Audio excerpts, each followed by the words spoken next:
ಶಿವಮೊಗ್ಗದಿಂದ ಬಂದಿದ್ದಾರೆ. ಇಲ್ಲಿ ಮುಂಡಗೋಡಲ್ಲಿ ಅವ್ರ ಮಗಳು ಇರ್ತಾರೆ. ಮಗಳ ಮನೆಗೆ ಬಂದಿದ್ದಾರೆ. ಹಾಗೆ ಮಗಳ ಮನೆ ಬರುವಾಗೆಲ್ಲ ನಮ್ಗೆ ಇಲ್ಲಿ ವಿಸಿಟ್ ಕೊಡ್ತಾರೆ. ನಮ್ಮ ಸಭೆಗೆ ಬಂದು ಪ್ರಾರ್ಥನೆ ಮಾಡಿ ಮತ್ತೆ ದೇವ್ರ ವಾಕ್ಯನ ಹೇಳ್ತಾರೆ. ಯಾಕಂದ್ರೆ ಅವ್ರ ಜೀವಿತ ತುಂಬಾ ಅದ್ಭುತವಾದಂತ ಜೀವಿತ. ಎಷ್ಟೋ ಮರಣಕರ ವ್ಯಾಧಿಯಿಂದ ದೇವರಿಗೆ ಅವ್ರಿಗೆ ತಪ್ಪಿಸಿ ಕಾಯ್ದೆ ಕಾಪಾಡು ಒಂದು ಹೊಸ ಒಂದು ಜೀವನವನ್ನು ಅವ್ರಿಗೆ ಕೊಟ್ಟಿದ್ದಾರೆ. ನಾವು ಕಣ್ಣಿಂದ ನೋಡಿವಿ, ನಾವು ಸಾಕ್ಷಿಗಳಾಗಿದ್ದೀವಿ. ಅಷ್ಟೊಂದು ಅದ್ಭುತವಾಗಿ ಅವ್ರ ಸೇವೆಯಲ್ಲಿ ಉಪಯೋಗ ಮಾಡ್ತಾ ಇದ್ದಾರೆ. ಅನೇಕ ಜನರು ದೇವ್ರ ಕಡೆ ಬರ್ತಾ ಇದ್ದಾರೆ. ಅನೇಕರು ಏನಂತ ಹೇಳುವಾಗ ದೇವರಿಗೆ ಗುಣಮುಖ ಆಗ್ತಾ ಇದೆ. ಒಳ್ಳೆ ಅವ್ರ ಮುಖಾಂತರ ದೇವ್ರ ಅದ್ಭುತ ಕಾರ್ಯಗಳು ಮಾಡಿದ್ದು ನಾನ್ ನೋಡಿದ್ದೇನೆ. ಸೊ ನಮ್ಮ ಮಧ್ಯದಲ್ಲಿರೋದು ತುಂಬಾ ತುಂಬಾ ಸಂತೋಷ. ಇವ್ರ ಮುಖಾಂತರ ಏನಂತ ಹೇಳಿದ್ರೆ ಅನೇಕರಿಗೆ ಆಶೀರ್ವಾದ ಆಗಿದೆ, ಬಿಡುಗಡೆ ಆಗಿದೆ. ಮತ್ತೆ ದೇವ್ರ ವಾಕ್ಯ ಪ್ರತಿದಿನ ಅವರು ಯೂಟ್ಯೂಬ್ ಅಲ್ಲಿ ಏನಂದ್ರೆ ವಿಡಿಯೋಸ್ಗಳು ಕಳಿಸ್ತಾರೆ ದೇವ್ರ ವಾಕ್ಯ. ಆ ದಿವಸ ದೇವ್ರ ಅವ್ರಿಗೆ ಏನ್ ಮಾತಾಡಿದ್ರು ಅದನ್ನು ಅದೇ ಯಥಾ ಪ್ರಕಾರವಾಗಿ ಮಾಡಿ ರಾತ್ರಿ 8:30 9 ಗಂಟೆಗೆ ಕಳಿಸ್ಬಿಟ್ಟೆ ಮಲ್ಕೊಳ್ಳೋದು. ಎಷ್ಟೇ ಬಿಸಿ ಇದ್ರು ಕೂಡ ಪ್ರತಿದಿನ ಬರ್ತದೆ, ನಮ್ಮೆಲ್ಲರಿಗೂ ವಿಡಿಯೋ ಬರ್ತದೆ. ತುಂಬಾ ಅದ್ಭುತವಾಗಿ ಹೇಳ್ತಾರೆ. ಏನಂತ ಹೇಳಿದ್ರೆ ಸುಮ್ನೆ ಸಾಧಾರಣವಾಗಿ ಬೇರೆ ಜನರು ಹೇಳ್ತಾರಲ್ಲ, ಅವ್ರು ಹೇಳ್ತಾರೆ ಅವ್ರ ವಿಷಯದಲ್ಲಿ. ಅದು ನಾನು ಅನಿಸಿಕೆ ನಾನೇ ಅವ್ರ ಬಗ್ಗೆ ತಿಳ್ಕೊಂಡ ವಿಷಯ ನಾವು ಹೇಳ್ತೇವೆ. ಯಾಕಂದ್ರೆ ನಾವು ಸುಮಾರು ವರ್ಷದಿಂದ ಸೇವೆಯಲ್ಲಿ ಇದ್ದೀವಿ. ಅದಕ್ಕಾಗಿ ಅನೇಕರು ಇವ್ರದ್ದು ವಾಕ್ಯವನ್ನು ಕೇಳಿ ಲಾಭ ಹೊಂದ್ಬೇಕಂತೇಳಿ ತುಂಬಾ ಜನರು ಇನ್ವೈಟ್ ಮಾಡಿದೀವಿ. ಬೆಳಗ್ಗೆಯಿಂದ ಮಳೆ ಬಂದಿಲ್ಲ. ಇವಾಗ 6 ಗಂಟೆಯಿಂದ ಮಳೆ ಸ್ಟಾರ್ಟ್ ಆಗಿದೆ. ಭಯಂಕರ ಮಳೆ ಸ್ಟಾರ್ಟ್ ಆಗಿದೆ. ಅದಕ್ಕೆ ಅಲ್ಲಿ ಇಲ್ಲಿ ನಿಂತಿದ್ದಾರೆ. ದೇವ್ರ ಪರವಾಗಿಲ್ಲ, ದೇವ್ರ ಅವ್ರಿಗೆ ಸರಿಯಾದ ಸಮಯ ಕರ್ಕೊಂಡ್ ಬರ್ತಾರೆ ಅಂತ ಹೇಳಿ ನಂಬ್ತೀವಿ. ಮುಂದಿನ ಒಂದು ಸಮಯ ಅಣ್ಣವ್ರು ಬಂದು ನಮ್ಗೆ ದೇವ್ರ ವಾಕ್ಯ ಹೇಳಿ ದೇವರ ಒಂದು ಪ್ರಸನ್ನತೆ ನಮ್ಗೆ ನಡೆಸಬೇಕಾಗಿ ಕೇಳ್ತಾರೆ. ನಾವೆಲ್ಲರೂ ಜೋರಾಗಿ ಚಪ್ಪಳೆಯನ್ನು ತಟ್ಟಿ ಅಣ್ಣರಿಗೆ ಸ್ವಾಗತ.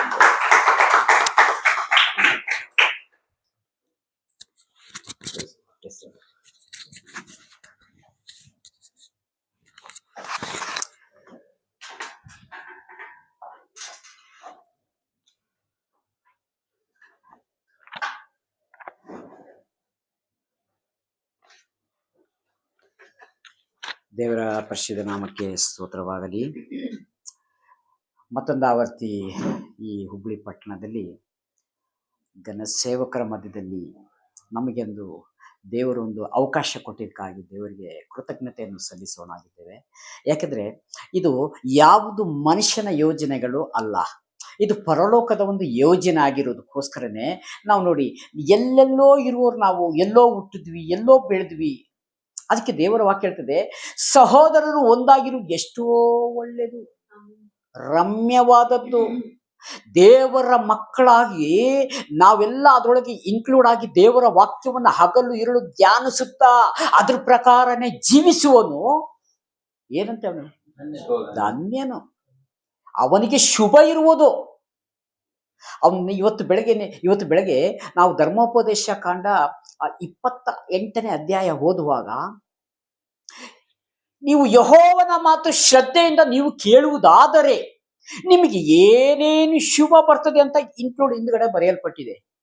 ಅಡವಿಯಲ್ಲಿ ಇದ್ದಂಥವ್ರು, ಈಗ ಹಳ್ಳಿ ಮನೆಗಳಲ್ಲಿ ಇದ್ದಂಥವ್ರು, ಗ್ರಾಮದಲ್ಲಿ ಇರುವಂಥವ್ರಿಗೆ ನಿಮ್ಮ ಹೊಲ ಗದ್ದೆ ತೋಟಗಳು, ಆಡು ಕುರಿ ದನಗಳು ಎಲ್ಲ ಆಶೀರ್ವಾದ. ಯಾಕೆ? ಭಾನುವಾರ ಕೆಲಸ ಮಾಡ್ಬೇಡ, 6 ದಿವಸ ನೀನೆಲ್ಲಾ ಕೆಲಸ ಮಾಡಿ ಮುಗಿಸಿ 7ನೇ ದಿನ ಸಬ್ಬತ್ ದಿನ ನಿನ್ನ ದೇವರಾದ ಯೆಹೋವನ ಆರಾಧನೆ ಮಾಡೋ ದಿವಸವಾಗಿದೆ. ಅದನ್ನ ನಾವು ಅಲಕ್ಷ್ಯ ಮಾಡಬಾರ್ದು ಯಾವತ್ತು. ಅದು ಗಣನೆಗೆ ತೆಗೆದುಕೊಳ್ಬೇಕು. ಯಾಕೆಂತಂದ್ರೆ ನಾವು ಭಾನುವಾರ ದುಡಿದು ಬಿಟ್ಟು ಏನೋ ದೊಡ್ಡ ಗಂಟು ಮಾಡ್ಲಿಕ್ಕೆ ಅಲ್ಲ, ನಷ್ಟ ಆಗ್ತದೆ. ನಾನು ಕನ್ಸ್ಟ್ರಕ್ಷನ್ ಫೀಲ್ಡ್ ಅಲ್ಲಿ ಇರುವಾಗ ನಾನು ಎಷ್ಟೋ ಸಲ ಈ ದುರಾತ್ಮನ ಆಲೋಚನೆ, ಶನಿವಾರನೇ ಬಂದ್ಬಿಟ್ಟು ನಿಮಗೆ ಭಾನುವಾರ ನಾನು ಕನ್ಸ್ಟ್ರಕ್ಷನ್ ನೀವು ರಜಾ ಮಾಡಂಗಿಲ್ಲ, ನೀವು ಏನ್ ಮಾಡ್ತಿರೋ ಗೊತ್ತಿಲ್ಲ, ನನಗೆ ಕಾಂಕ್ರೀಟ್ ಬಿಟ್ಕೊಡ್ಬೇಕು ಸ್ಟೀಲ್ ಕಟ್ಟಿ. ಹಾಲೆಲೂಯಾ. ಈ ರೀತಿಯಾಗ ನಾನು ಪ್ರಾರ್ಥನೆ ಮಾಡಿಕೊಂಡು ಭಾನುವಾರ ಜನಗಳನ್ನೆಲ್ಲ ಕರ್ಕೊಂಡು ಹೋಗಿ ಕೆಲಸ ಮಾಡಿಸಿ ಬರುವಾಗ ಆ ವಾರ ನಷ್ಟ. ಯಾಕೆ? ವಾಕ್ಯವನ್ನ ನಾವು ಧ್ಯಾನಿಸ್ತೀವಿ, ಪ್ರಾರ್ಥನೆ ಮಾಡ್ತೀವಿ, ಎಲ್ಲದರಲ್ಲೂ ಇನ್ಕ್ಲೂಡ್ ಆಗ್ತೀವಿ. ಬಟ್ ಏನಾಗಿದೆ ಅಂದ್ರೆ ದೇವರ ಒಂದು ಮಾತಿನ ಮೇಲೆ ಹಿಂಜಾರಿ ಬಿಡ್ತೇವೆ. ಆ ಜ್ಞಾನ ಬರುವುದಿಲ್ಲ.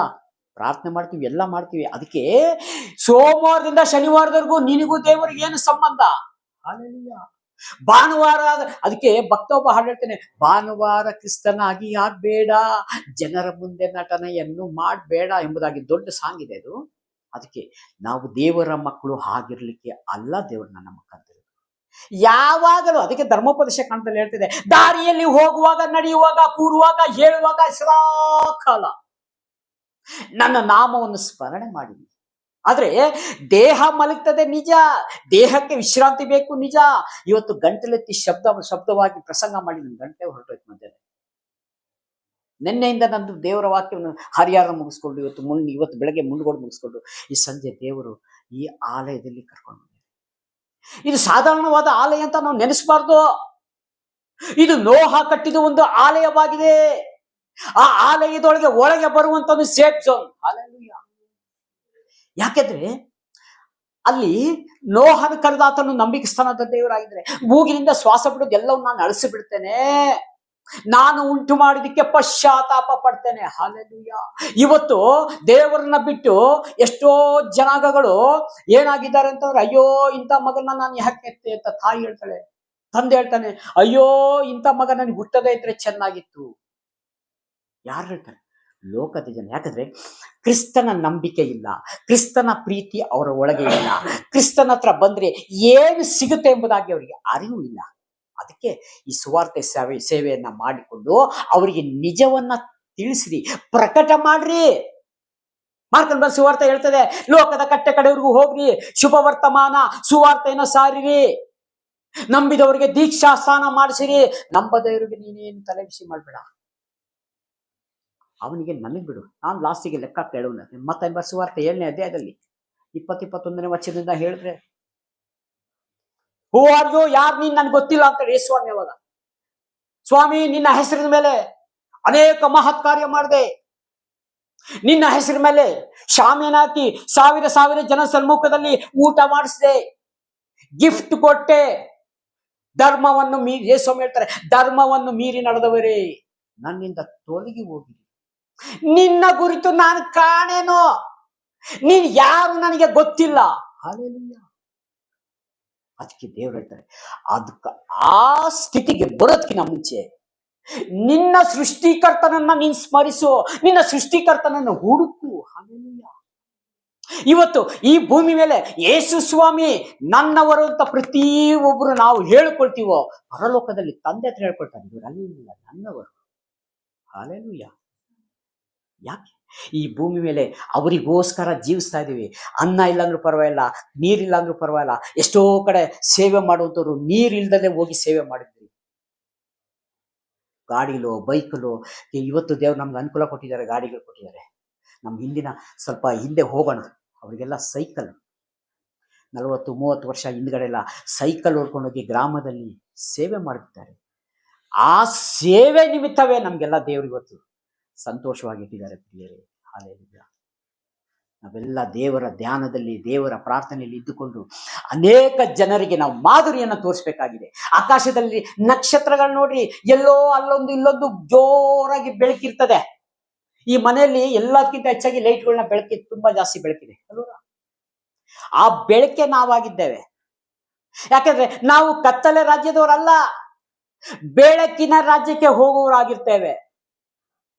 ಅದಕ್ಕೆ ನಿಮಗೆ ಆ ತರ ನಕ್ಷತ್ರವಾಗಿ ನಾನು ಇಟ್ಟಿದ್ದೇನೆ ಭೂಮಿ ಮೇಲೆ.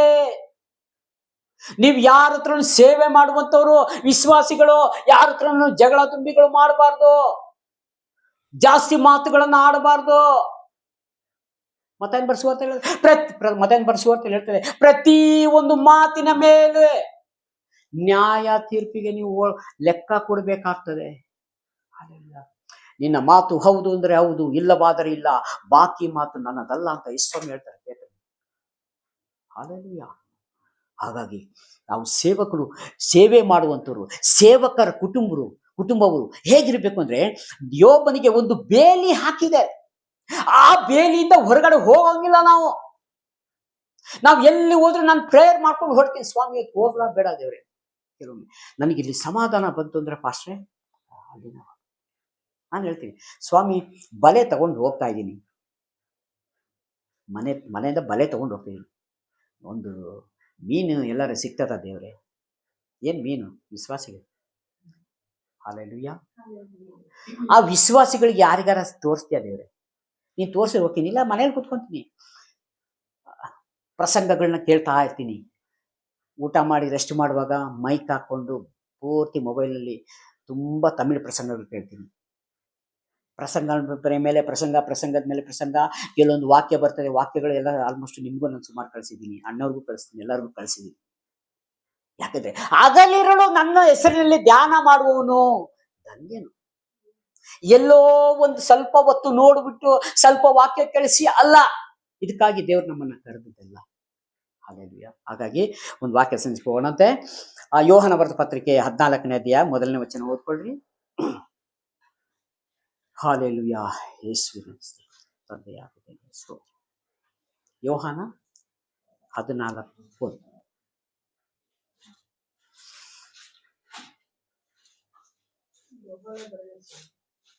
14ನೇ ಅಧ್ಯಾಯ 1ನೇ ವಚನ ಇದೆ. ನಿಮ್ಮ ಹೃದಯವು ಕಳವಳಗೊಳ್ಳದೆ ಇರಲಿ, ದೇವರನ್ನು ನಂಬಿರಿ, ನನ್ನನ್ನು ನಂಬಿರಿ. ನೋಡಿ, ನಿಮ್ಮ ಹೃದಯಗಳು ಕಳವಳಗೊಳ್ಳದಿರಲಿ, ದೇವರನ್ನು ನಂಬಿರಿ, ನನ್ನನ್ನು ನಂಬಿರಿ. ಯೇಸು ಸ್ವಾಮಿ ಈ ಭೂಮಿ ಮೇಲೆ ನಮಗೆ ಹೇಳಲ್ಪಟ್ಟಿದೆ, ನೀ ಯಾವುದಕ್ಕೂ ಕಳವಳಗೊಳ್ಳಬೇಡ್ರಿ, ನಾನು ನಿಮ್ಮ ಸಂಗಡ ಇರುತ್ತೇನೆ, ಆದಿಯು ನಾನೇ, ಅಂತ್ಯವೂ ನಾನೇ, ಯುಗದ ಸಮಾಪ್ತಿ ಎಲ್ಲಾ ದಿವಸ ನಿಮ್ಮ ಸಂಗಡ ಇರ್ತೇನೆ. ಹಾಲೆಲೂಯಾ. ನೋಡ್ರಿ, ದೇವರೇ ನಮ್ಮ ಸಂಗಡ ಇರ್ತೀನಿ ಅಂತ ನಮ್ಗೆ ಮಾತಿನ ಮೇಲೆ ವಾಕ್ಯವನ್ನೇ ಮನದಿಟ್ಟು ನಿಮ್ಮ ಮುಂದುಗಡೆ ನಾನು ಹೋಗುತ್ತೇನೆ, ನೀವು ಬರ್ರಿ. ಹಾಲೆಲೂಯಾ. ನೀವು ನನ್ನ ಹಿಂದೆ ಬರ್ರಿ. ಕುರುಬನು ಮುಂದುಗಡೆ ಹೋಗುವಾಗ ಕುರಿಗಳು ಹೇಗೆ ಹಿಂದೆ ಹೋಗ್ತಾವೋ ಅದೇ ರೀತಿಯಾಗಿ ನಾವು ಯೇಸು ಸ್ವಾಮಿ ಹಿಂದುಗಡೆ ಯೇಸು ಸ್ವಾಮಿನ ಹಿಂಬಾಲಿಸಿಕೊಂಡು ಯೇಸು ಸ್ವಾಮಿನ ಫಾಲೋ ಮಾಡಿಕೊಂಡು ನಾವು ಯಾವತ್ತೂ ಹಿಂಜಾರಿ ಹೋಗುವುದೇ ಇಲ್ಲ. ಯಾವತ್ತು ಅವರ ಮಾರ್ಗದರ್ಶಿಯಾಗಿ ಆ ಮಾರ್ಗವನ್ನ ನಾವು ಹಿಡಿದುಕೊಂಡು ಆ ಹೆಜ್ಜೆಯ ಜಾಡಿನಲ್ಲಿ ನಾವು ಹೋಗ್ತೀವೋ, ನಮ್ಮನ್ನ ಪರಲೋಕ ರಾಜ್ಯ ಕಡೆಯವರೆಗೂ ತಾಳಿಕೊಳ್ಳೋನು, ರಕ್ಷಣೆ ಹೊಂದುವನು. ಜೀವ ಎಂಬ ಜಯಮಾಲೆ ಅವರದೇ. 10 ಮಂದಿ ಕಣ್ಣೀರನ್ನು ಸೂಚಕ ಕಾರ್ಯ ತೋರಿಸದೆ ಎಲ್ಲಾರು ರೆಡಿ ಆಗಿದ್ದರು. ಯೇಸು ಸ್ವಾಮಿ ಬರೋದು ತಡ ಆಗಿದೆ ಅಂತೇಳಿ 5 ಜನ ಎಣ್ಣೆ ಖಾಲಿ ಆಯ್ತು. ಹಾಲೆಲೂಯಾ. ಯಾಕೆ ಖಾಲಿ ಆಯ್ತು? ಅಯ್ಯೋ, ಇನ್ನು ಯೇಸು ಸ್ವಾಮಿ ಬರೋ ತಡ ಇದೆ, ಹೌದಲ್ವಾ? ತಡ ಇದೆ. ಸ್ವಲ್ಪ ನಾವು ಚೂರು ಸ್ವಲ್ಪ ಇರ್ಲಿ, ದೇವರನ್ನು ನಂಬೋಣ, ಈ ಲೋಕದಲ್ಲೂ ಇರೋಣ. ಎಲ್ಲ ಐಷಾರಾಮಿ ಬಂಗ್ಲೆಗಳಿದೆ, ಶಾಪಿಂಗ್ ಮಾಲ್ ಇದೆ, ಅಲ್ಲಿದೆ, ಇಲ್ಲಿದೆ, ಸ್ವಲ್ಪ ಸ್ವಲ್ಪ ಇರೋಣ ಅಂದರೆ ಹಿಂಜಾರಿ ಹೋಗ್ತಾ ಇದೀವಿ ಅಂತ ಅರ್ಥ.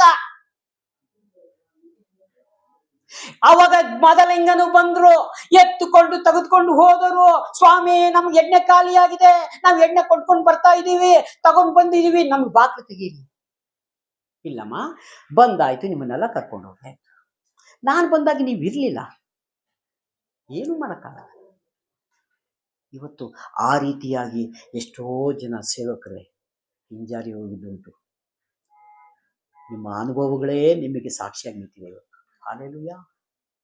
ನಾವು ಎಷ್ಟು ಸುವಾರ್ತೆ ಸಾರಿದ್ರು, ಎಷ್ಟು ಪ್ರಾರ್ಥನೆಗಳನ್ನು ಮಾಡಿದ್ರು, ಅದರಲ್ಲಿ ಎಲ್ಲೋ 1-2 ನಿಲ್ಲಂತವು. ಯಾಕಂದ್ರೆ ದುರಾತ್ಮ ಇಲ್ಲಿ ತೋರಿಸ್ತಾ ಇದ್ದಾನೆ, ಯೇಸು ಸ್ವಾಮಿಗೆ ಬಿಟ್ಟಿದ್ದಲ್ಲ.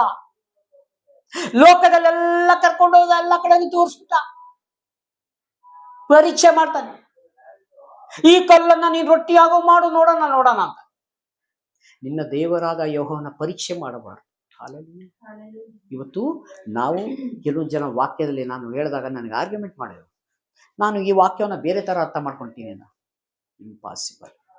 ಈ ಭೂಮಿ ಮೇಲೆ ಉಂಟಾಗಿದ್ದು ಯಾವ್ದಾದ್ರೆ ನೀನ್ ಸೃಷ್ಟಿ ಮಾಡಿದ್ದೆ, ಬೇಕಾದ್ರೆ ನೀನ್ ಹೇಗ್ ಬೇಕಾದ್ರೆ ತಿಳ್ಕೋ. ನಿನ್ನನ್ನು, ಈ ಆಕಾಶ ಭೂಮಿಯನ್ನು ಉಂಟು ಮಾಡಿದ ದೇವರನ್ನ ನೀನು ಬೇರೆ ರೀತಿ ಅರ್ಥ ಮಾಡ್ಕೊಳಿಕ್ ಆಗೋದೇ ಇಲ್ಲ. ಇದರಲ್ಲಿ ಇರೋದು ಇದ್ದ ಹಾಗೆ, ಅದ್ರ ಪ್ರಕಾರನೇ ನೀವು ನಂಬಿಕೊಂಡು ವಾಕ್ಯ ಓದಿಕೊಂಡು ಪ್ರಾರ್ಥನೆ ಮಾಡ್ಕೊಂಡು ಅದ್ರ ಪ್ರಕಾರನೇ ನೀವು ಜೀವಿಸ್ಬೇಕೆ ಹೊರತು ನಿನಗೆ ಅನುಕೂಲವಾದ ರೀತಿಯಲ್ಲಿ ಬೈಬಲ್ ಇಲ್ಲ. ಬೇರೆ ಯಾರು ಇಲ್ಲ. ನಮ್ಮ ಸ್ವಂತ ಅಣ್ಣನ ಮಗ ರೋಮನ್ ಕ್ಯಾಥಲಿಕ್ ಆಗಿದ್ದಾರೆ. ಅವ್ರಿಗೆ ಹೋಗಿ ಸುವಾರ್ತೆ ಸಾರಿ ಪಾಸ್ಟರ್ ಹೇಳುವಾಗ, ದೇವರ ವಾಕ್ಯ ತೆಗೆದುಕೊಂಡು ವಚನವನ್ನು ತೆಗೆದುಕೊಂಡು ಹೇಳುವಾಗ ಅವನು ಹೇಳ್ತಾನೆ, ಇಲ್ಲ ಚಿಕ್ಕಪ್ಪ, ನಾನು ನನ್ನ ಕುಟುಂಬ 2 ವರ್ಷ ಆಯ್ತು ಹೆಂಡತಿ ಬಿಟ್ಟು, ನಮ್ಮ ಮನೆಗೆಲ್ಲ ಕಷ್ಟ ಎಲ್ಲ ಸರಿ ಆದ್ಮೇಲೆ ನಾನು ದೇವ್ರು ನಂಬ್ತೀವಿ. ಅಂಥವ್ರು ದೇವ್ರಿಗೆ ಬೇಡ. ದೇವರು ಹೇಳ್ತಾರೆ, ಬಲವಂತವಾಗಿ ದೇವರ ರಾಜ್ಯಕ್ಕೆ ಯಾರು ಕರೆಯಲ್ಪಡುವುದಿಲ್ಲ. ನಿನಗೆ ಮನಸ್ಸಿದ್ದರೆ, ಯಾಕಂದ್ರೆ ಆಶೀರ್ವಾದ ಶಾಪ ನಮ್ಮ ಮುಂದೆ ಇಲ್ಲಿದೆ. Your choice. ನಾವು ಯಾವುದನ್ನ ಆಯ್ಕೆ ಮಾಡ್ಕೊಳ್ತೇವೆ ಅದ್ರ ಮೇಲೆ ಡಿಪೆಂಡ್ ಆಫ್ ಜಡ್ಜ್ಮೆಂಟ್. ನ್ಯಾಯ ವಿಚಾರಣೆ ದಿನದಲ್ಲಿ ಎಲ್ಲರೂ ಪ್ರತಿಯೊಬ್ಬರು ಆ ನ್ಯಾಯ ಶಾಸನ ಮುಂದೆ ನಿಲ್ಲಬೇಕು. ಯಾಕೆಂದ್ರೆ ಈ ಲೋಕದ ಕಾನೂನು ಹೇಳ್ತದೆ, ಸಣ್ಣದೊಂದು ಮಳೆ ಕದಿದಾನೆ ಬಿಟ್ಬಿಡೋ, ಜಡ್ಜ್ ನಗಾಡ್ತಾನೆ. ಅಯ್ಯೋ ನಿಮ್ ಬುದ್ಧಿ ಇದೆಯೇನ್ರಿ ಅಡ್ವೊಕೇಟ್ ಸಾಹೇಬ್ರೆ, ಒಂದೇ ಒಂದು ಚಿಕ್ಕದ್ ಒಂದು 2 ಇಂಚಿನ ಒಂದು ಆಣಿ ಕದ್ಕೊಂಡು ಬಂದಿದ್ದಾನೆ ಅವನು. ಆಣಿಗೋಸ್ಕರ ನೀನ್ ಕರ್ಕೊಂಡು ಬಂದಿದ್ಯಲ್ಲ, ಇಳಿಸಿದ್ಯಲ್ಲ, ಬಿಟ್ಟು ಕಳಿಸು. ಆದ್ರೆ ದೇವರು ಚಿಕ್ಕ ಕಳ್ಳ ದೊಡ್ಡ ಕಳ್ಳ ಅಂತ ಎಲ್ಲೂ ಬೈಬಲಲ್ಲಿ ಬರ್ದಿಲ್ಲ. ಕಳ್ಳ ಕಳ್ಳನೇ, ಸುಳ್ಳುಗಾರ ಸುಳ್ಳುನೇ. ಪ್ರಕಟಣೆ 11:21 ಬರೆಯಲ್ಪಟ್ಟಿದೆ. ಅನ್ಯಾಯಗಾರರು, ಮಾಟಗಾರರು, ವಿಗ್ರಹಾರಾಧಕರು, ಸುಳ್ಳುಗಾರರು, ಇವರೆಲ್ಲ ಸುಳ್ಳುಗಾರರು. ನೋಡಿ, ಇವರೆಲ್ಲರನ್ನು ಸೇರಿಸಿ ಮೋಸಗಾರ, ಸುಳ್ಳುಗಾರರು. ಇವರಿಗೆ ಏನಂತೆ? ಅಗ್ನಿಗಂಧಕ ಕೆರೆ, 2ನೇ ಮರಣ. ಯಾವುದೇ ಕಾರಣಕ್ಕೂ no except, only judgement. Hallelujah. ಯಾಕೆ? ಈ ದಿನವೇ ಶರೀರಧಾರಿಯಾಗಿರ್ಬೇಕಾದ್ರೆ ಎಲ್ಲರಿಗೂ ಕ್ಷಮೆದಮೆ. ಈ ಲೋಕಕ್ಕೆ, ಈ ಲೋಕವನ್ನ ಬಿಟ್ಟ ಮೇಲೆ ನಾವು ಇಟ್ಕೊಂಡು ಬಾಡಿನ ಇಟ್ಕೊಂಡು ಪ್ರಾರ್ಥನೆ ಮಾಡೋದು, ವಾಕ್ಯ ಓದ್ತೀವಿ, ರೈಟ್, ಸಮಾಧಾನಕ್ಕೋಸ್ಕರ. ಆದ್ರೆ ನಾವು ದೇವರಲ್ಲಿ ಬಿಟ್ಟು ಅನ್ಯರು ನೋಡಿ ಎಷ್ಟು ಮಾಡ್ತಾರೆ. 3 ದಿವಸಕ್ಕೆ ಹಾಲು ಹಾಕ್ತಾರೆ, 11 ದಿವಸಕ್ಕೆ ಊಟ ಮಾಡಿಸ್ತಾರೆ, 40 ದಿವಸಕ್ಕೆ ಊಟ ಮಾಡಿಸ್ತಾರೆ. ಅಯ್ಯೋ, ಅವನು ಉಸಿರು ಹೋಗಲು ಅವನು ಮಣ್ಣಿಗೆ ಸೇರ್ತಾನೆ, ಅವನ ಸಂಕಲ್ಪ ಅವತ್ತೇ ಹಾಳಾಯ್ತು. ಇಡೀ ಭೂಮಿ ಮೇಲಿರೋದು ಅವನ ಹೆಸರೇ ಡಿಲೀಟ್ ಆಗೋಯ್ತು, ಸಿಸ್ಟಮ್ ಅಲ್ಲಿ ಡಿಲೀಟ್ ಆಯ್ತು. ಡೆತ್ ಸರ್ಟಿಫಿಕೇಟ್ ಕೊಟ್ಟ ಮೇಲೆ ಇದು ಆಧಾರ್ ಕಾರ್ಡ್ ಅಲ್ಲಿ ಇಲ್ಲ. ಅದೇ ರೀತಿಯಾಗಿ ನಾವು ಸೃಷ್ಟಿಕರ್ತನನ್ನು ಸ್ಮರಿಸುವಾಗ ದೇವರು ಪರಲೋಕದಲ್ಲಿ ನಮಗೋಸ್ಕರ ಸಿದ್ಧ ಮಾಡಿರೋದು. ಕೆಳಗಡೆ ಹೋದ್ರಿ ಅದೇ ವಚನ, ನನ್ನ ತಂದೆಯ ಮನೆಯಲ್ಲಿ ಬಹಳ ಬಿಡಾರವಾಗಿದೆ. ಯೇಸು ಸ್ವಾಮಿ ಇಲ್ಲಿ ನಮಗೆ ಒಂದು ಗ್ಯಾರಂಟಿ ಕೊಡ್ತಾ ಇದ್ದಾರೆ. ಇಲ್ಲಿ ತಂದೆಯ ಮನೆಯಲ್ಲಿ ಬಹಳ ಬಿಡಾರ ಇದೆ. ಹಲ್ಲೆಲೂಯಾ. ಇಲ್ಲದಿದ್ದರೆ ನಿಮಗೆ ನೋಡ್ರಿ, ಯೇಸು ಸ್ವಾಮಿ ಹೇಳ್ತಾರೆ, ಇಲ್ಲದಿದ್ರೆ ನಾನ್ ನಿಮಗೆ ಹೇಳ್ತಾ ಇದ್ದ. ಈಗ ವಾಕ್ಯ ಇದೆ, ನಾನ್ ನಿಮ್ಮ ಹತ್ರ ಹೇಳ್ತಾ ಇದ್ದೀನಿ, ಈ ವಾಕ್ಯ ಇದೆ ಅಂತ. ಇಲ್ದ ಹೋಗಿದ್ರೆ ನಾನು ಸೃಷ್ಟಿ ಮಾಡ್ಕೊಂಡು ಹೇಳಕ್ಕಾಗತ್ತೆಯೇ? ಇಲ್ಲ. ಯೇಸು ಸ್ವಾಮಿ ಹೇಳ್ತಾರೆ, ತಂದೆಯ ಮನೆಯಲ್ಲಿ ಬಹಳ ಬಿಡಾರವಾಗಿದೆ, ಅದನ್ನ ನಾನು ಸಿದ್ಧ ಮಾಡಿ ಮತ್ತೆ ನಿಮಗೆ ಸ್ಥಳವನ್ನು ಸಿದ್ಧ ಮಾಡುವುದಕ್ಕೆ ಹೋಗುತ್ತೇನೆ. ಹಲ್ಲೆಲೂಯಾ. ನಿಮಗೆ ಸ್ಥಳವನ್ನು ಸಿದ್ಧ ಮಾಡಲಿಕ್ಕೆ ನಾನು ಹೋಗುತ್ತಾ ಇದ್ದೇನೆ. ಹೋಗಿ ಬಂದು ಮತ್ತೆ ನಿಮ್ಮನ್ನ ಎಲ್ಲಿಗಂತೆ ಪುನಃ ಕರ್ಕೊಂಡು ಹೋಗ್ತೀನಿ. ಎಲ್ಲಿ? ಅವರ ರಾಜ್ಯಕ್ಕೆ, ಅವರು ವಾಸ ಮಾಡುವಂತ ಪರಲೋಕಕ್ಕೆ ಕರ್ಕೊಂಡು ಹೋಗ್ಲಿಕ್ಕೇನೆ ನಮ್ಗೆ ಇಲ್ಲಿ ದೇವರು ತಾನೇ ನಮ್ಗೆ ಒಂದು ಪ್ರಾಮಿಸ್ ಮಾಡ್ತಾ ಇದ್ದಾರೆ. ಹಲ್ಲೆಲೂಯಾ. ಬೇರೆ ಏನಕ್ಕೂ ದೇವ್ರು ಕರೆದಿಲ್ಲ. ಇಲ್ಲಿ ನೀವು ಹೇಗೆ ಬೇಕೋ ಹಾಗೆ ಜೀವಿಸಿರಿ ಅಂತ ದೇವರು ಬಿಟ್ಟಿಲ್ಲ ಲೋಕದವ್ರಿಗೆ. ಅದಕ್ಕೆ ಲೋಕದವರಿಗೆ ಇನ್ನೊಂದು ವಾಕ್ಯ ಇದೆ, ಶಿಲುಬೆಯ ಮಾತು ಲೋಕದ ಜನರಿಗೆ ಹುಚ್ಚು ಮಾತು, ನಾಶನ ಮಾರ್ಗ ಅಂತದ್ದು ಇನ್ನೊಂದು ವಾಕ್ಯ ಇದೆ. ನೋಡಿ, ಇದೆ ಫಸ್ಟ್ ಕೊರಿಂಥ್ಯ 1ನೇ ಅಧ್ಯಾಯ 18ನೇ ವಚನ ತಿಳ್ಕೊಳ್ರಿ.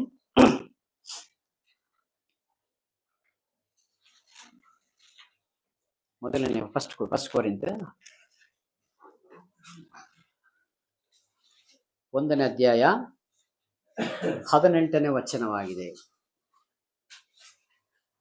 ಶಿಲುಬೆಯ ವಿಷಯವಾದ ಮಾತು ನಾಶನ ಮಾರ್ಗದಲ್ಲಿರುವವರಿಗೆ ಹುಚ್ಚು ಮಾತಾಗಿದೆ. ನೋಡಿ, ಇವತ್ತು ದೇವರು ನಿಜವಾದ ದೇವರು ಅಗ್ನಿಗಂಧಕ ಕೆರೆಗೆ ನಂಬದೇ ಇರುವವರಿಗೆ ಅಂತ ದಂಡನೆ ಇದೆ, ನಂಬಿದವರಿಗೆ ಪರಲೋಕ ರಾಜ್ಯ ಇದೆ ಅಂತ ನಾವು ಸುವಾರ್ತೆ ಮುಖಾಂತರ ಯಾರಿಗಾದ್ರೂ ಪ್ರಕಟ ಮಾಡಿದ್ರೆ ಅವರು ಹಾಸ್ಯ ಮಾಡ್ತಾರೆ, ಕೆಲವರು ಬೈತಾರೆ. ಹಲ್ಲೆಲೂಯಾ. ಯಾಕಂದ್ರೆ ಇಲ್ಲಿ ಒಂದು ದೊಡ್ಡ ಡಂಗೂರವನ್ನು ಸ್ಥಾಪನೆ ಮಾಡ್ಬಿಟ್ಟಿದ್ದಾನೆ ಸೈತಾನ. ದೇವರಿಗೂ ಮನುಷ್ಯನಿಗೂ ಮಧ್ಯದಲ್ಲಿ ಒಂದು ಗೋಡೆ ಹಾಕ್ಬಿಟ್ಟಿದ್ದಾನೆ. ನೀನ್ ಇಲ್ಲಿ ಹೋಗಬಾರ್ದು, ವಾಕ್ಯವನ್ನೇ ನಿನ್ನ ಕಿವಿಗೆ ಬೀಳಬಾರ್ದು. ಹಲ್ಲೆಲೂಯಾ. ಇವ್ರಿಗೆಲ್ಲರಿಗೂ ತಿಳಿಸಕ್ಕೋಸ್ಕರನೇ ಸುವಾರ್ತೆ ಸೇವೆ ಎಂಬುದು ದೇವರು ನಮ್ಗೆಲ್ಲ ಕೊಡಲ್ಪಟ್ಟಿದೆ. ನಿಜವಾಗ್ಲೂ ಈ ಭೂಮಿ ಮೇಲೆ ಭಾಗ್ಯವಂತರು ಯಾರು ಹೇಳ್ರಿ? ರಿಲಯನ್ಸ್ ಅಂಬಾನಿ ಅಲ್ಲ, ನರೇಂದ್ರ ಮೋದಿ ಅಲ್ಲ, ಬೇರೆ ಬೇರೆ ಮಿನಿಸ್ಟ್ರಿಗಳಲ್ಲ. ನಿಮ್ಮ ಹುಬ್ಬಳ್ಳಿ ಪಟ್ಟಣದಲ್ಲಿ ಕರೋಡ್ಪತಿಗಳು ಇದ್ದಾರೆ, ದೊಡ್ಡ ದೊಡ್ಡ ಮಾಲಿನ ಓನರ್ಗಳು, ಅವರಲ್ಲ ಯಾರು ನಿಜವಾದ ಭಾಗ್ಯವಂತರು? ನಾವೆಲ್ಲ ಕೂತಿರೋರು. ಯಾಕೆಂದ್ರೆ ಒಂದು ನೋಹನ ನಾವೇ ಇಲ್ಲಿ ಸೇಫ್ ಝೋನ್ ಅಲ್ಲಿ ಇದೀವಿ ನಾವು. 40 ದಿವಸ ಆಗಲು ಇರಳು ಮಳೆ ಬಂದಾಗ್ಲೂ ಸತ ಅವರಿಗೆ ಊಟಕ್ಕೆ ಕೊರತೆ ಆಗ್ಲಿಲ್ಲ, ಕುಡಿಯ ನೀರಿಗೆ ಕೊರತೆ ಆಗ್ಲಿಲ್ಲ. ಹಲ್ಲೆಲೂಯಾ. ಯಾರಿಗೂ ಏನು ತೊಂದರೆ ಆಗದಂಗೆ ಸ್ವಾಮಿ ನಮ್ಮನ್ನ ಕಾದು ನಡೆಸಿದರು. ಅವರು ಮಾಡಿದ ಮಹತ್ ಕಾರ್ಯಗಳನ್ನ ನೆನೆಸ್ಕೊಳ್ರಿ ಅಂತ ಹೇಳ್ತಾರೆ ದೇವರು. ನಾವು ಯಾರಾದ್ರೂ ಒಬ್ಬರಿಗೆ ಒಂದು ಸಹಾಯ ಮಾಡಿದ್ರೆ ನೋಡಪ್ಪ, ಅವರು ಮಾಡಿದ ಉಪಕಾರಗಳನ್ನ ನೆನೆಸ್ರಿ. ರಿಟರ್ನ್ ಕೊಡೋದ್ ಬೇಡ. ಕಷ್ಟ ಕಾಲದಲ್ಲಿ ನೀವು ಮೊರೆಯಿಡಿರಿ. ಕೀರ್ತನೆ 50 ಅದನ್ನು ಹೇಳ್ತದೆ, ನಾನು ನಿನಗೆ ಬಿಡಿಸ್ತೇನೆ, ಅವಾಗ ನೀವು ನನ್ನನ್ನು ಕೊಂಡಾಡಿ. ಕಷ್ಟ ಕಾಲ ದೇವ್ರು ನೋಡಿ ಎಂತ ಚಾನ್ಸ್ ಕೊಟ್ಟಿದ್ದಾರೆ. ಇವತ್ತು ಇನ್ವೆಸ್ಟ್ ಮಾಡಿಬಿಟ್ಟು ನಾವು ಕೇಳಬೇಕು. ಆದ್ರೆ ದೇವ್ರು ಏನ್ ಹೇಳ್ತಾರೆ, ನೀ ಬರೀ ಮೊರೆ ಇಡು, ಕಷ್ಟ ಕಾಲದಲ್ಲಿ ನಾನು ಕೇಳ್ಕೊ, ನಾನು ನಿಮ್ಗೆ ಉತ್ತರ ಕೊಡ್ತೀನಿ, ಅವಾಗ ನೀನು ನನ್ನ ಕೊಂಡಾಡು. ಇಂಥ ಒಳ್ಳೆ ದೇವರು ಯಾರಿಗೆ ಸಿಗ್ತಾರೆ ಸಹೋದರ ಸಹೋದರಿ, ಪಾಸ್ಟ್ರೆ? ಇಂಥ ದೇವರು ಯಾರಿಗೆ ಸಿಗ್ತಾರೆ ನೋಡಿ. ಎಂಥ ವಚನ. ಕಷ್ಟ ಕಾಲದಲ್ಲಿ ಮೊರೆ ಇಡಿರಿ, ನಾನು ಬಿಡಿಸುವೆನು, ಅವಾಗ ನೀವು ನನ್ನನ್ನು ಕೊಂಡಾಡುವಿರಿ. ಅದಕ್ಕೆ ಭಕ್ತ ಹೇಳ್ತಾನೆ, ಈ ಇಂಥ ದೇವರು ಎಂತ ಒಂದು ಹಾಡಿದೆ, ಏಸಯ್ಯ ಅಂತ ಒಂದು, ಚಿಂತೆಯೆಲ್ಲ ತೀರಿತಯ್ಯ ನಿನ್ನ ಸೇರಲು ಅಂತ ಭಾರಿ ಚೆನ್ನಾಗಿ ಹಾಡು ಹೇಳಿದ್ದಾರೆ. ಅದನ್ನ ಕೆಲವೊಮ್ಮೆ ಒಂದು ವಾಕ್ಯಕ್ಕೆ ಅನುಗುಣವಾಗಿನೇ ಅವ್ರು ನಿಜವಾದ ದೇವರವ್ರನ್ನ, ಯಾರು ಹಾಡನ್ನ ಬರ್ದಿದ್ದಾರೋ, ಹಾಡನ್ನ ಹಾಡಿದಾರೋ ಅವ್ರಿಗೆ ದೇವರು ಹೆಚ್ಚಾಗಿ ಆಶೀರ್ವದಿಸಿ. ಯಾಕಂದ್ರೆ ನಮ್ಮಂಥವ್ರೆಲ್ಲ ಕೇಳಿ ಎಷ್ಟೋ ಅದ್ರ ಬಗ್ಗೆ ನಾವು ಧ್ಯಾನ ಮಾಡಿ ಎಷ್ಟೋ ಕಡೆ ಆ ಹಾಡನ್ನ ಹಾಡಿದ್ದೀವಿ, ದೇವರ ನಾಮ ಮಹಿಮೆ ಪಡಿಸಿದ್ದೀವಿ. ಅನೇಕ ಜನರು ಕಣ್ಣೀರಿಟ್ಟಿದ್ದುಂಟು, ಗೋಳಾಡಿದ್ದುಂಟು, ಅಯ್ಯೋ ನಾನು ಪಾಪಿ, ನಾನು ಎಂತ ಕೆಲಸ ಮಾಡಿಬಿಟ್ಟೆ. ಒಂದು ದಿವಸ ನಾನು ಹಂಗೆ ಫುಲ್ಲು ಡ್ರಿಂಕ್ ಮಾಡಿಕೊಂಡು NR ಶೃಂಗೇರಿ ಶಿವಮೊಗ್ಗ ರೋಡ್ನಲ್ಲಿ ದಾರಿಯಲ್ಲಿ ಅಳತೆ ಮಾಡ್ತಾ ಇದ್ದೆ. ಅಲ್ಲಿಂದ ಇವತ್ತಿಲ್ಲಿ ನಿಮ್ಮ ಮುಂದೆ ನಿಲ್ಲಿಸಿದ್ದಾರೆ. ಹಲ್ಲೆಲೂಯಾ. ನನ್ನ ಮೂಳೆ ಸತ ಸಿಗ್ತಿರ್ಲಿಲ್ಲ. ಅನೇಕ ಕಷ್ಟಗಳು, ಅನೇಕ ರೋಗಗಳು, ಅನೇಕ ಹಿಂಸೆಗಳು, ಮಧ್ಯಾಹ್ನ ಹೊತ್ತು ಮಂಡಕ್ಕಿ ತಿಂದು ನಾವು ಜೀವನ ಮಾಡಿದ್ದೀವಿ ಸೇವಕರೇ. ನಿಜವಾದ ನಂಬಿಗಸ್ತನಾದ ದೇವರು. ನಾನು ಆಮೇಲೆ ಜಾಬ್ ಮಾಡ್ತಾ ಮಾಡ್ತಾ ಮಾಡ್ತಾ ಈಗ ಒಂದು 8 ತಿಂಗಳು 1 ವರ್ಷ ಹೆಚ್ಚು ಕಮ್ಮಿ ಆಯ್ತು. ಪೇತ್ರನಿಗೆ ಹೇಳಿದ್ರ ದೇವರು, ಪೇತ್ರನೇ ನೀನು ಮೀನು ಹಿಡಿದಿದ್ದು ಸಾಕು, ಇನ್ನು ಮನುಷ್ಯನ ಹಿಡಿಯುವಂತ ಬೆಸ್ತನಾಗಿ ನಿನ್ನ ಮಾಡ್ತೇನೆ ಬಾ ಎಂಬುದಾಗಿ ದೇವ್ರು ಕರೆದಾಗ, ಅದೇ ರೀತಿಯಾಗಿ ನಾನು ನನ್ನ ಕೆಲಸಕ್ಕೆ ರಿಸೈನ್ ಮಾಡಿಬಿಟ್ಟೆ. ರಿಸೈನ್ ಮಾಡಿ ಇವತ್ತು ದೇವ್ರಿಗೆ ಕೆಲಸ ಕೊಟ್ಟಿದ್ದೆ. ಅಂದ್ರೆ ಅರ್ಥ, ನೀನು ಈ ಕೆಲಸ ಕನ್ಸ್ಟ್ರಕ್ಷನ್ ಮಾಡಿ ಸಾಕು, ಬಾ ನಾನು ಕರ್ಕೊಂಡು ಹೋಗ್ತೀನಿ. ನಿನಗಿನ್ನೋದು ಇದು ಇಷ್ಟು 44 ವರ್ಷ ಮಾಡಿದ್ದು ಸಾಕು. ನೀನು ಏನ್ ಮಾಡಿದ್ರು ದೊಡ್ಡ ಒಂದು ಗುಡ್ಡಕ್ಕೆ ಮಣ್ಣು ಹಾಕಿದ್ಯಾ ಅಷ್ಟೇ, ಆದ್ರೆ ನೀನ್ ಹಾಕಿದ ಮಣ್ಣಿಂದು ಅಳತೆ ಏನಾದ್ರು ಇದೆಯಾ? ಇಲ್ಲ. ಸಾಕಾಯ್ತಾ? ಬಾಯ್. ಅದಕ್ಕೆ ಪ್ರತಿಯೊಬ್ಬರಿಗೂ ದೇವರು ಒಂದು ಅವಕಾಶಗಳನ್ನ ಕೊಟ್ಟಿರುತ್ತಾರೆ, ಇನ್ನು ಕೊಡ್ತಾರೆ. ಅದನ್ನ ನಾವು ಹೇಗೆ ಉಪಯೋಗ ಮಾಡ್ಕೋಬೇಕು ಅಂತ ಕರ್ತನಲ್ಲಿ ಬೇಡ್ಕೊಳ್ಳೋದು. ಅವಾಗ ನಾನು ರಿಸೈನ್ ಮಾಡಿ ನಾನು ದೇವ್ರ ಹತ್ರ ಹೇಳಿದೆ, ದೇವರೇ ನನಗೆ ಯಾಕೋ ಕೆಲಸ ಮಾಡಕ್ ಕಷ್ಟ ಆಗ್ತಾ ಇದೆ, ಬೇಡ ಬಿಟ್ಟು ಬಂದ್ಬಿಡೋದು. ಬಿಟ್ಟು ಬಂದು ದೇವರ ಸೇವೆಯಲ್ಲಿ ನಡೆಸ್ತಾ ಇದ್ದಾರೆ. ನಾನು ಏನೇನು ಸೇವೆಗಳನ್ನು ಮಾಡ್ತಾ ಇದ್ದೀನಿ ಅನ್ನೋರಿಗೆಲ್ಲ ಗೊತ್ತು. ಹಾಗಾಗಿ ದೇವರು ಕೊಟ್ಟಂತ ಒಂದು ಸಂದೇಶಕ್ಕಾಗಿ ಸ್ತೋತ್ರ ಮಾಡಿಕೊಂಡು ಒಂದು ಚಿಕ್ಕ ಪ್ರಾರ್ಥನೆ ಮಾಡಿ ಸೇವಕರಿಗೆ ಒಪ್ಪಿಸಿಕೊಡ್ತೇನೆ. ಕಣ್ಮುಚ್ಚಿ ಪ್ರಾರ್ಥನೆ ಮಾಡಿಕೊಳ್ಳೋಣ. ಪ್ರೀತಿ ಸ್ವರೂಪನಾದ ದೇವರೇ, ರಾಜಾದಿರಾಜನೇ, ಕರುಣೆ ಉಳ್ಳ ಕರ್ತನೆ, ನಿಮಗೆ ಸ್ತೋತ್ರ ಮಾಡ್ತೇನೆ. ರಾಜಾವೇ, ಆಕಾಶ ಭೂಮಿ ಅಳೆದು ಹೋಗ್ಬೋದು, ನಿಮ್ಮ ಮಾತು, ನಿಮ್ಮ ವಾಕ್ಯ, ನಿಮ್ಮ ವಚನಗಳು ಒಂದು ಅಳೆದು ಹೋಗುವುದಿಲ್ಲ. ಇದು ಸೇನಾಧೀಶ್ವರನಾದ ಯೆಹೋವನ ನುಡಿಯಾಗಿದೆ ದೇವರೇ. ಸ್ವಾಮಿ, ನಿನ್ನೆ ಶನಿವಾರದಿಂದ ಸ್ವಾಮಿ ನಿನ್ನ ಸೇವೆಯಲ್ಲಿ ಕರ್ತನೆ ಸ್ವಾಮಿ ದೇವರೇ, ಇಷ್ಟು ಮಾತ್ರ ನೀವು ನಡೆಸ್ತಿರೋದಕ್ಕಾಗಿ ಕೃತಜ್ಞತೆ ಸಲ್ಲಿಸ್ತೇವೆಪ್ಪ. ಯಾವುದು ಮನುಷ್ಯನ ಆಲೋಚನೆ ಅಲ್ಲ ದೇವರೇ, ಪರಲೋಕದ ಒಂದು ಆಲೋಚನೆ, ಒಂದು ಯೋಚನೆ ಆಗಿದೆಯಪ್ಪ ದೇವರೇ.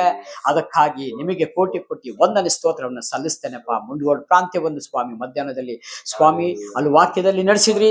ಈ ಸಂಜೆ ವೇಳೆ ಸ್ವಾಮಿ ಈ ಹುಬ್ಬಳ್ಳಿ ದೊಡ್ಡ ಪಟ್ಟಣದಲ್ಲಿ ಸ್ವಾಮಿ ದೇವರೇ, ಪ್ರೀತಿಯ ಸ್ವಾಮಿ ನಿಮ್ಮ ದಾಸರನ್ನು ಕರ್ತನೆ, ಅವ್ರ ಕುಟುಂಬದಲ್ಲಿ ಅವರ ಮನೆಯಲ್ಲಿ ಇರುವಂತ ಮತ್ತೊಬ್ಬರು ದಾಸರನ್ನು ನೆನೆಸಿಕೊಂಡು ದೇವರೇ ಸ್ತೋತ್ರ. ಅವರ ಸೇವೆಯನ್ನ ಅನೇಕ ಆತ್ಮಗಳು ಸ್ವಾಮಿ ಸ್ವಾಮಿ, ಇನ್ನು ರಕ್ಷಣೆ ಮಾರ್ಗಕ್ಕೆ ಬರಲಿ ದೇವರೇ. ನಮ್ಮ ಮಾತು ನಮ್ಮ ಏನಕ್ಕೂ ಪ್ರಯೋಜನ ಇಲ್ಲದವರು ಸ್ವಾಮಿ ದೇವರೇ ನಾವೆಲ್ಲ ದೇವರೇ. ಆ ಪ್ರಯೋಜನಕ್ಕೆ ಇಲ್ಲದವ್ರನ್ನ ಕರೆದು ದೇವರೇ ನೀವು ಸೇವೆಗೆ ನಿಲ್ಲಿಸಿದ್ದೀರಿ ದೇವರೇ, ಸ್ತೋತ್ರ. ನಮ್ಮದು ಯಾವುದು ನಮ್ಮ ಆಲೋಚನೆ ಏನೂ ನಡೆಯಲ್ಲ ದೇವರೇ, ಎಲ್ಲ ಪರಲೋಕದ ಆಲೋಚನೆ ಮೇರೆಗೆ ಸ್ವಾಮಿ ದೇವರೇ. ಯೇಸುವೇ ನಮ್ಮನ್ನ ಕರುಣೆಯಿಂದ ಸ್ವಾಮಿ, ಪ್ರೀತಿಯಿಂದ ಸ್ವಾಮಿ ದೇವರೇ, ನಿಮ್ಮ ಪ್ರೀತಿ ಸ್ವಾಮಿ ದೇವರೇ ಕರ್ತನೆ, ಆ ಒಳ್ಳೆ ಪ್ರೀತಿ ನಮಗೆ ನೀವು ಕೊಟ್ಟಿ ಈ ಪ್ರೀತಿಯನ್ನ ಮತ್ತೊಬ್ಬರಿಗೆ ನೀನು ಟ್ರಾನ್ಸ್ಫರ್ ಮಾಡ್ಬೇಕಾಗಿದೆ ಅಂತ ವಾಕ್ಯ ವಚನದ ಪ್ರಕಾರ. ಯಾಕೆಂದ್ರೆ ಲೋಕದಲ್ಲಿ ಇರುವಂತಕ್ಕಿಂತ ನಮ್ಮ ದೇವರು ಭಾರಿ ದೊಡ್ಡವರಾಗಿದ್ದಾರೆ. ಹಾಲೆಲೂಯ. ಹಾಗಾಗಿ ದೇವರೇ ನೀನು ದಾಸನ ರೂಪವನ್ನು ತಾಳಿಕೊಂಡು ತನ್ನನ್ನು ತಾನು ಬರಿದು ಮಾಡಿಕೊಂಡಿದ್ದೀಯಪ್ಪ ದೇವರೇ, ಸ್ತೋತ್ರ. ಹಾಲೆಲೂಯ. ಆ ರೀತಿಯಾಗಿ ಬಂದು ಸ್ವಾಮಿ ನಿಮ್ಗೆ ಎಷ್ಟು ತೊಂದರೆಗಳು ತಾಪತ್ರಗಳು ಎಷ್ಟು ಕರ್ತನೆ ಅನುಭವಿಸಿದಿರಿ ಭೂಮಿ ಮೇಲೆ ದೇವರೇ, ಅದನ್ನ ನೆನಪು ಮಾಡಿಕೊಂಡು ಇದೇ ರೀತಿಯಾಗಿ ನೀವು ಮಾಧುರಿಯನ್ನು ತೋರಿಸ್ರಿ ಅನ್ಯ ಜನಗಳ ಮಧ್ಯದಲ್ಲಿ ಅಂತ ನಮ್ಮನ್ನೆಲ್ಲ ತೋರಿಸಿಕೊಟ್ಟಿದ್ದೀರಪ್ಪ. ಅದಕ್ಕಾಗಿ ಸ್ವಾಮಿ ನಾವೆಲ್ಲವನ್ನು ನಿಮ್ಮ ಕರಗಳಲ್ಲಿ ಒಪ್ಪಿಸಿಕೊಡ್ತಾ ಇದ್ದೇನೆ ಸ್ವಾಮಿ. ನಮಿಗೂ ಅಂತ ಹೃದಯಗಳನ್ನ ದಯಪಾಲಿಸು ದೇವರೇ. ನಾವು ಹೋಗಿ ಸುವಾರ್ತೆ ಸೇವೆಯನ್ನ ಮಾಡುವಾಗ ಅನೇಕರಿಗೆ ಸ್ವಾಮಿ ನಿಮ್ಮ ಮಾತುಗಳನ್ನ ಹೇಳುವಾಗ ದೇವರೇ ಅವರು ಮನಮರುಗಿ ಬಂದು ದೇವರೇ ನಿಮ್ಮನ್ನ ಆರಾಧಿಸುವಂತೆ ಸಹಾಯ ಮಾಡು ದೇವರೇ, ಸ್ತೋತ್ರಪ್ಪ. ಹಾಲೆಲೂಯ. ಹಾಗೂ ಸ್ವಾಮಿ ಅಣ್ಣವರಿಗಾಗಿ ಪ್ರಾರ್ಥನೆ ಮಾಡ್ತೀನಿ, ಸುನೀಲಣ್ಣವರಿಗಾಗಿ ಸ್ತೋತ್ರ ಮಾಡ್ತೀನಿ ರಾಜಾವೇ ದೇವರೇ. ವರ್ಷಗಟ್ಟಲೆ ಸ್ವಾಮಿ ಸೇವೆ ಮಾಡಿದಾರಪ್ಪ. ಆ ಸೇವೆಯನ್ನ ನೆನೆಸಿಕೊಂಡು ಸ್ವಾಮಿ ದೇವರೇ ಆ ಕುಟುಂಬವನ್ನ ನೀನು ಆಶೀರ್ವದಿಸಬೇಕಾಗಿ ನಾನು ಪ್ರಾರ್ಥಿಸ್ತೇನೆ ದೇವರೇ. ಹಾಗೂ ಸ್ವಾಮಿ ದೇವರೇ ನಮ್ಮ ಆನಂದ್ ಪಾಸಿಗಾಗಿ ಪ್ರಾರ್ಥನೆ ಮಾಡ್ತೀನಿ ಸ್ವಾಮಿ ದೇವರೇ, ಸ್ತೋತ್ರ. ಅವರ ಕುಟುಂಬವನ್ನ ಅವರ ಸೇವೆಯನ್ನ ಸ್ವಾಮಿ ನಿಮ್ಮ ಕರಗಳೇ ನಾನು ಒಪ್ಪಿಸಿಕೊಡ್ತಾ ಇದ್ದೇನೆ ದೇವರೇ, ಸ್ತೋತ್ರ. ಹಲ್ಲೆಲೂಯ. ಮುಂದಿನ ದಿನಮಾನಗಳಲ್ಲಿ ಸ್ವಾಮಿ ದೇವರೇ ಹೆಚ್ಚಾಗಿ ಆತ್ಮಗಳನ್ನ ಕೊಟ್ಟು ದೇವರೇ ಪರಲೋಕಕ್ಕೆ ಮಾರ್ಗದಲ್ಲಿ ನಡೆಸಲಿಕ್ಕೆ ಸಹಾಯ ಮಾಡಬೇಕಾಗಿ ಪ್ರಾರ್ಥಿಸ್ತೇನಪ್ಪ ದೇವರೇ, ಸ್ತೋತ್ರ. ಹಾಗೂ ಬಂದಿರುವ ಸ್ವಾಮಿ ಮತ್ತೊಬ್ರು ಅಣ್ಣವರಿಗಾಗಿ ಪ್ರಾರ್ಥನೆ ಮಾಡ್ತೀನಿ ದೇವರೇ. ಸ್ವಾಮಿ ಕರ್ತನೆ ಅವ್ರ ಕುಟುಂಬವನ್ನು ಸ್ವಾಮಿ ದೇವರೇ ಅವ್ರ ದಾರಿಯಲ್ಲಿ ಹೋಗುವಾಗ ನಡೆಯುವಾಗ ದೇವರೇ ನಿಮ್ಮ ಕೃಪೆ, ನಿಮ್ಮ ಸಾನ್ನಿಧ್ಯ, ನಿಮ್ಮ ಹಸ್ತ ದೇವರೇ ಅವರ ಮೇಲೆ, ಅವ್ರ ಕುಟುಂಬದ ಮೇಲೆ ಇರಲಿ. ಬಂದಿರುವಂತಹ ಪ್ರತಿಯೊಂದು ಸಹೋದರ ನೆನೆಸಿಕೊಂಡು ಸ್ವಾಮಿ ದೇವರೇ ಕರ್ತನೆ ಅವರು ಇರುವಂತ ಜಾಗದಲ್ಲಿ ಅವ್ರು ಏನ್ ಕೆಲಸ ಮಾಡ್ತಾರೋ, ಯಾವ ಸೇವೆಗಳನ್ನ ಮಾಡ್ತಾ ಇದ್ದವರು ದೇವರೇ ಅವ್ರೆಲ್ಲ ನಿಮ್ಮ ಕರಗಳಲ್ಲಿ ಒಪ್ಪಿಸಿಕೊಟ್ಟು ಸ್ವಾಮಿ ದೇವರೇ ಕರ್ತನೆ ನೀವು ಸ್ವಾಮಿ ನಡೆಸಬೇಕಾಗಿ ಪ್ರಾರ್ಥಿಸ್ತೇನಪ್ಪ ದೇವರೇ. ನಮ್ಮ ಈ ಚಿಕ್ಕ ಪ್ರಾರ್ಥನೆಯನ್ನು ಸ್ವಾಮಿ ನಿಮ್ಮ ಕರಗಳಲ್ಲಿ ಒಪ್ಪಿಸಿಕೊಡ್ತಾ ನಮ್ಮ ರಕ್ಷಕನು ಒಡೆಯನೂ ಆಗಿರುವ ಯೇಸು ಸ್ವಾಮಿ ಹೆಸರಿನಲ್ಲಿ ಪ್ರಾರ್ಥನೆ ಮುಖಾಂತರ ಬೇಡಿ ಹೊಂದುತ್ತೇನೆ ಪರಲೋಕದ ತಂದೆ. ಆಮೆನ್. ಹಲ್ಲೆಲೂಯಾ. ಹಲ್ಲೆಲೂಯಾ. ಎಷ್ಟು ಅದ್ಭುತವಾಗಿ ವಾಕ್ಯ ಹೇಳಿದ್ರು. ಅವರು ಬಿಲ್ಡಿಂಗ್ ಕನ್ಸ್ಟ್ರಕ್ಷನ್ ಕೆಲಸ ಮಾಡ್ತಿದ್ರು, ಬಟ್ ದೇವರು ಅವರಿಗೆ ಸೇವೆ ಮಾಡ್ತಿದ್ದಾರೆ. ಈಗ ಸುಮಾರು 4-5 ವರ್ಷದಿಂದ ಫುಲ್ ಟೈಮ್ ಆಗಿ ಸೇವೆ ಮಾಡ್ತಾ ಇದ್ದಾರೆ. ಬಟ್ ದೇವರು ಅವ್ರ ಮಗ ದುಬೈಲಿದ್ದಾನೆ, ಒಬ್ಬರ ಮಗಳು ಇಲ್ಲಿ ಮುಳ್ಗೋಡಲ್ಲಿ ಇದ್ದಾರೆ. ಎಲ್ಲ ಇಬ್ಬರು ಒಂದು ಗಂಡ ಮಗಳು. ತುಂಬಾ ಅದ್ಭುತವಾಗಿ ದೇವರು ಅವ್ರಿಗೆ ನಡೆಸ್ತಾ ಇದ್ದಾರೆ, ಯಾವುದೇ ಕೊರತೆ ಆಗಿಲ್ಲ. ಮತ್ತೆ ತುಂಬಾ ಅದ್ಭುತವಾಗಿ ಅವ್ರಿಗೆ ಮುಖಾಂತರ ಜನರು ದೇವ್ರ ಕಡೆ ಬರ್ತಾ ಇದ್ದಾರೆ. ಅದು ಒಂದು